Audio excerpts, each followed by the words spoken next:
Hello everyone, welcome to my channel Learn Science with Jagriti. Today our topic is gravitation. Gravitation के बारे में बताया हमें Newton ने। उन्होंने देखा एक एप्पल को टूट कर नीचे गिरते हुए, तो बताया कि अर्थ के पास कोई फोर्स ऑफ अट्रैक्शन है जिससे वो चीज़ों को अपनी तरफ अट्रैक्ट कर रही है और जिसे न्यूटन ने ग्रेविटेशन का नाम दिया। ग्रेविटेशन होता है force of attraction between any two bodies. Moon है जो अर्थ के चारों ओर चक्कर लगाता है फोर्स ऑफ ग्रेविटी की वजह से, जो इससे बाइंड करके रखती है। ग्रेविटी की वजह से ही जो और भी प्लैनेट है सन के अराउंड चक्कर लगाते हैं। न्यूटन लॉ ऑफ ग्रेविटेशन जिसने बताया हर एक ऑब्जेक्ट यूनिवर्स में अट्रैक्ट करता है अदर ऑब्जेक्ट को बाय फोर्स, जो कि डायरेक्टली प्रोपोर्शनल होगी उनके मासेस के और इनवर्स होगी उनके डिस्टेंस के। तो हमारी इक्वेशन बनेगी F directly proportional to m1 m2 और first equation F inversely proportional to R square second equation. Then equate both equation F directly proportional to m1 m2 upon R square. Proportion को रिमूव कराने के लिए use करेंगे constant का। Constant को represent करेंगे जी से। जी होता है ग्रेविटेशनल कांस्टेंट और इसकी वैल्यू फिक्स है 6.67 इंटू 10⁻⁻11। नाउ यूनिट निकालेंगे जी की। F equal to G m1 m2 upon R square. Force की यूनिट होती है हमारे न्यूटन। जी की हमें निकालनी है, मास होता है किलोग्राम में, तो किलोग्राम का स्क्वायर अपॉन डिस्टेंस होता है मीटर में, मीटर का स्क्वायर। तो जी की यूनिट क्या आएंगे हमारे न्यूटन मीटर स्क्वायर पर केजी स्क्वायर। एक स्टोन है और सेकंड अर्थ दोनों अट्रैक्ट करते हैं एक दूसरे को with equal and opposite force. तो हम देखेंगे स्टोन गिरेगा अर्थ पर, ना कि अर्थ स्टोन की तरफ अट्रैक्ट होगी, क्योंकि अर्थ का मास ज़्यादा है। अगर ऑब्जेक्ट के डिस्टेंस को आधा कम करेंगे तो फोर्स हो जाएगी हमारी 4 गुना। इम्पोर्टेंस क्या है यूनिवर्सल लॉ ऑफ ग्रेविटेशन की? जिस फोर्स की वजह से हम अर्थ पर हैं, मून चक्कर लगाता है अर्थ के चारों ओर, अर्थ मूव करती है सन के अराउंड, ये किसकी वजह से होता है? ग्रेविटेशन की वजह से। Now acceleration due to gravity, जो इस चैप्टर से हमने इक्वेशन निकाली F equal to G m1 m2 upon R square, और लास्ट चैप्टर मोशन में पढ़ा था हमने फोर्स किसके इक्वल थी? Mass into acceleration. दोनों को इक्वेट करेंगे तो इससे जो ये एक्सेलरेशन हमारा एक्सेलरेशन ग्रेविटेशन के केस में होती है एक्सेलरेशन ड्यू टू ग्रेविटी, और इसकी वैल्यू होती है हमारी fix G equal to 9.8 metre per second square. Now difference क्या है कैपिटल जी और स्मॉल जी में? कैपिटल जी तो है हमारा यूनिवर्सल ग्रेविटेशनल कांस्टेंट और स्मॉल जी है acceleration due to gravity. Capital G की वैल्यू तो हमारी कांस्टेंट रहेगी एवरीवेयर, लेकिन ग्रेविटी की वैल्यू है जो वेरी करती है planet to planet.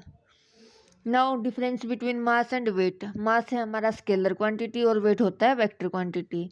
Mass same रहता है हर जगह पर, लेकिन वेट चेंज होता है place to place. Mass measure करते हैं किलोग्राम और ग्राम में, वेट की यूनिट होती है न्यूटन। किसी भी इंसान का जो वेट पृथ्वी पर होगा मून पर जाने के बाद वो 1/6 हो जाएगा अर्थ के वेट का, क्योंकि अर्थ पर ग्रेविटी की वैल्यू जी है और मून पर g/6 हो जाती है। नाउ फ्री फॉल, जब हम किसी भी चीज़ को छोड़ते हैं तो ग्रेविटी की वजह से नीचे अर्थ पर गिरती है और हमने उस ऑब्जेक्ट पर कोई फोर्स भी अप्लाई नहीं की थी, तो ये होता है फ्री फॉल। जो हमने मोशन के चैप्टर में इक्वेशन ऑफ मोशन पढ़ी थी, वहाँ ए रिप्रेजेंट करता था एक्सेलरेशन को, यहाँ यूज करेंगे g acceleration due to gravity. Then Kepler law, Kepler ने 3 लॉ दिए। फर्स्ट लॉ में बताया जो प्लेनेट होते हैं सन के अराउंड मूव करते हैं, जो किस फॉर्म में घूमते हैं? इलिप्टिकल ऑर्बिट की फॉर्म में, क्योंकि जो सन है हमारा सेंटर में प्रेजेंट नहीं है, साइड में है, और जो प्लेनेट पाथ फॉलो करेंगे वो है हमारा इलिप्टिकल पाथ। ये था केपलर का first law. Now Kepler second law. First law में तो उसने बताया प्लेनेट ऑर्बिट में मूव कर रहे हैं, और सेकंड ने बताया कि जो हमारा प्लेनेट है एक फिक्स टाइम में जितना डिस्टेंस ट्रेवल करता है वो सन के कंपैरिजन में किसी भी डायरेक्शन में मूव करें, दोनों केसेस में डिस्टेंस इक्वल कवर करेगा। Then Kepler third law of period T square directly proportional to R cube.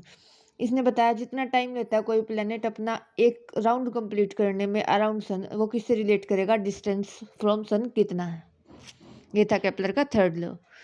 Then thirst भी सेम एज फोर्स होता है, लेकिन डिफरेंस एक है कि थर्स्ट के केस में force perpendicular to the surface होगी, ऐसा यूनिट भी फोर्स वाली होगी न्यूटन। इसका एग्जांपल है बैलून, नीचे तो आता है ग्रेविटी की वजह से, और जब ऊपर अपर साइड में मूव करेगा तो वो किसकी वजह से? थर्स्ट की वजह से, क्योंकि एयर परपेंडिकुलर फोर्स लगाती है बैलून पर। देन प्रेशर होता है thrust acting per unit area. Pressure equal to F/A, force की यूनिट न्यूटन और एरिया मीटर स्क्वायर, और प्रेशर की यूनिट को बोलते हैं पास्कल। जितना एरिया ज़्यादा होगा उतना प्रेशर कम होगा और इसका वाइस वर्सा। प्रेशर फ्लूइड के केस में क्या होगा, अगर आप पानी की भरी बाल्टी में मग को अंदर डिप करेंगे तब भी वो सरफेस के ऊपर आकर फ्लोट करेगा, क्योंकि जो फ्लूइड है वो इसके ऊपर प्रेशर लगाएगा।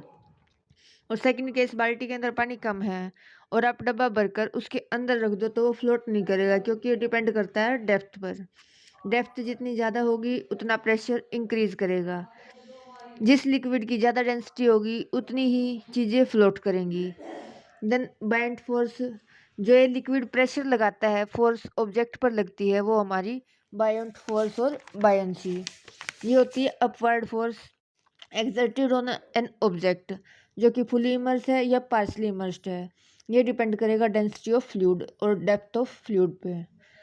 लेटस क्या लेते हैं, बकेट के अंदर एक मग है, जो मग है वो डाउनवर्ड फोर्स लगाएगा mg, और जो वाटर लगाएगा ऊपर साइड वो होती है बायंट फोर्स। दोनों, अगर ये दोनों फोर्स इक्वल है तो ऑब्जेक्ट फ्लोट करेगा, अगर mg फोर्स ज़्यादा है तो ऑब्जेक्ट सिंक कर जाएगा, और अगर बायंसी फोर्स ज़्यादा है तो अपवर्ड मूव करेगा ऑब्जेक्ट। इससे एक क्वेश्चन भी आता है, why easier to swim in sea water than fresh water, क्योंकि सी वाटर के अंदर साल्ट है जो इसकी डेंसिटी इंक्रीज करेगा, और जितनी डेंसिटी ज़्यादा होगी ऑब्जेक्ट पर उतनी ज़्यादा फोर्स लगेगी और ऑब्जेक्ट फ्लोट करेगा। देन आर्किमिडीज प्रिंसिपल, अपने पास कोई बीकर है फुल ऑफ वाटर, अगर उसके अंदर आप कोई ऑब्जेक्ट डालते हो तो क्या होगा, पानी नीचे गिरेगा। जितना वाटर डिस्प्लेस हुआ और जो ऑब्जेक्ट डिप किया है उन दोनों की वॉल्यूम इक्वल होगी, या जो वेट है इक्वल होगा, और जो अपवर्ड फोर्स लगेगी वो भी किसके बराबर होगी, ऑब्जेक्ट के वेट के बराबर। यही आर्किमिडीज प्रिंसिपल की स्टेटमेंट है, बायंट फोर्स इक्वल होगी वेट ऑफ फ्लूइड जो डिस्प्लेस किया है ऑब्जेक्ट ने। इसका एग्जांपल है, शिप फ्लोट करती है क्योंकि डिज़ाइन इस तरीके से होती है कि ज़्यादा पानी को डिस्प्लेस कर सके। ज़्यादा वाटर डिस्प्लेस होगा उतनी ही बायंट फोर्स ज़्यादा होगी शिप के वेट से, तो शिप फ्लोट करेगी। सबमरीन, ये भी सेम केस है, जब तैरना होता है तो वेट को हल्का कर लेते हैं वाटर का लॉस करके, और जब नीचे सिंक का केस होता है तो ये क्या करते हैं, टैंक होते हैं जो इसके पास, उनके अंदर वाटर फिल कर लेते हैं, इसका वेट इंक्रीज हो जाता है और ऑब्जेक्ट नीचे सिंक हो जाता है।